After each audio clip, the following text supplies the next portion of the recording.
Hello beautiful, wonderful people of the internet. Dr. Dyer here in Pembroke, Massachusetts. I just wanted to put this video out and really talk about something that makes me really excited because I'm kind of a nerd. It's called the Triangle of Wellness. Now the Triangle of Wellness is something that I think all chiropractic should be based on. Now, depending on the different philosophies of the chiropractors, which is something we'll probably talk about later, they kind of go in and out of this. But generally speaking, your long-term chiropractors that most families go to, what we would call the family chiropractors, I know it's a pretty complicated name, but they most of the time focus on using this as their, essentially the groundwork that they work from. So I just want to give you a quick little explanation of it, and if you were to mention it when you come see me, I'll probably get kind of giddy, I'll get goosebumps. It's going to be strange, but it will be funny. So let's go down this little journey together. Now the triangle of care is, funnily enough, guess what? A triangle. Now, what does the triangle mean? So in the middle of the triangle is what we would consider wellness. Again, it kind of depends on different philosophies what they mean by this specific word, but by wellness we mean overall physical well-being, where you're happy, you can live life with very little modifications, you're able to do whatever you want, and you don't have to essentially not do what you love because of pain or some kind of disability. So that's what we're always aiming for as chiropractors, for sure. We love it when you love your life, and we're happy when you're happy. So that's the thing that we're always aiming for.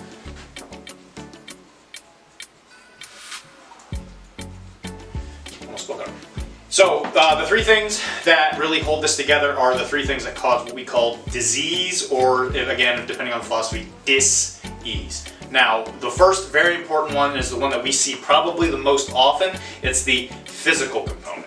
Now, the physical component is what you would think of as trauma, right? You go outside, you trip, you fall, you slip on some ice, you fall on your butt, that kind of stuff. That's usually the easiest to describe to people. They're very understanding of it. Obviously if you get hit, it hurts. You go to a chiropractor to push what fell out of place back in place. That's the thing that we always see. Now, the thing that most people don't really realize with that is that a lot of times when you have physical problems, if you get hit or something like that, there could be a change in your what we call biomechanics. Now, what does that mean? Well, let's just say you hurt your arm and you just decide at that point, you're just not going to move your arm the same way. And so from that point forward, if you decide not to move it what we would say the correct way, now that's a whole nother debate for another time, but if it doesn't decide to move the correct way, you'll have those lingering type pains where you'll say oh, I got a bad shoulder or something like that. Again, not entirely true. A lot of that stuff can be treated, and with modifications to the way you move, a lot of that can really actually go away, which is something that a lot of people don't really hear about. But again, we can make an entire video on that, so let's just go to the next thing. So the second most common one that we see is mental. Now the mental aspect of what for disease is your stresses, the things that really keep you up at night.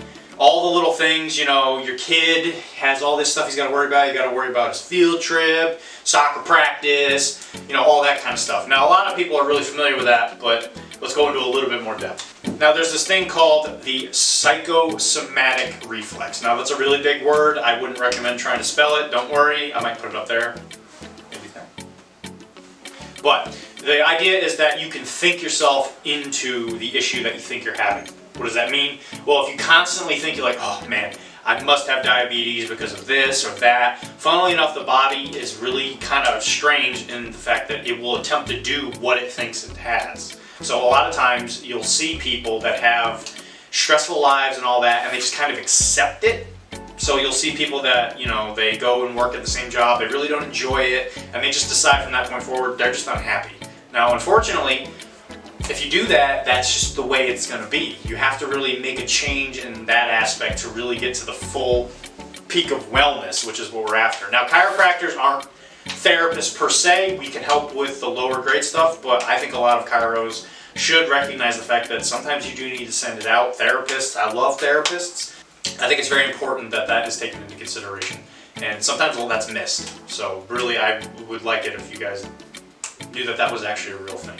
Now the third one, now this is always kind of the hardest to really describe, especially with everything that's going on in the current American society.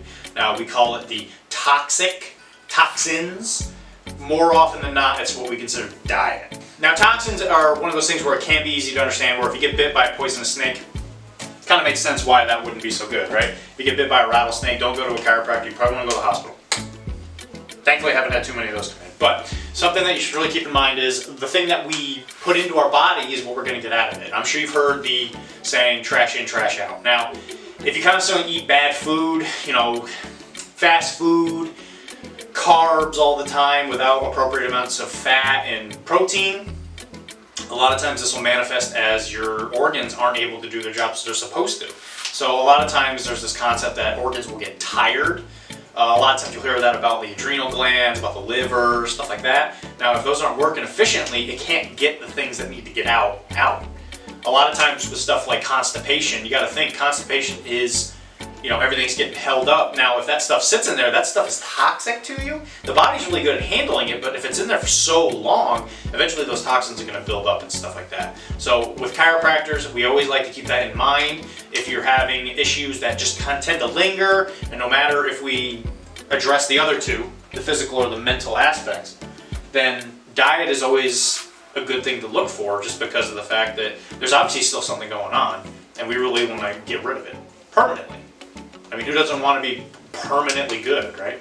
Now, chiropractic is very much a malleable thing. It is a lot of different things to a lot of different people. Now, if you go to a chiropractor and you just want to have help with the physical part, we can do that. But the great thing about chiropractors is that we are the Swiss Army knife of healthcare, and we can help you guys out with so many different things. Now, just so you guys know, I am a chiropractor, but I'm not your chiropractor until you come in here. Now, don't take all this stuff as, test amount evidence that you have some kind of problem, but it is really important that you guys think about it, is that just because you have pain and you didn't get hit by something doesn't necessarily mean that that pain isn't, caused by something else. A lot of people are really considered to have problems and they're not taken seriously. And I think that's not right. So hopefully this has been informative, and hope to see you soon. Go to a chiropractor, even if it's not me. Chiropractic's a beautiful thing, and I think it'll really help you out. So hey, have a wonderful day and get adjusted.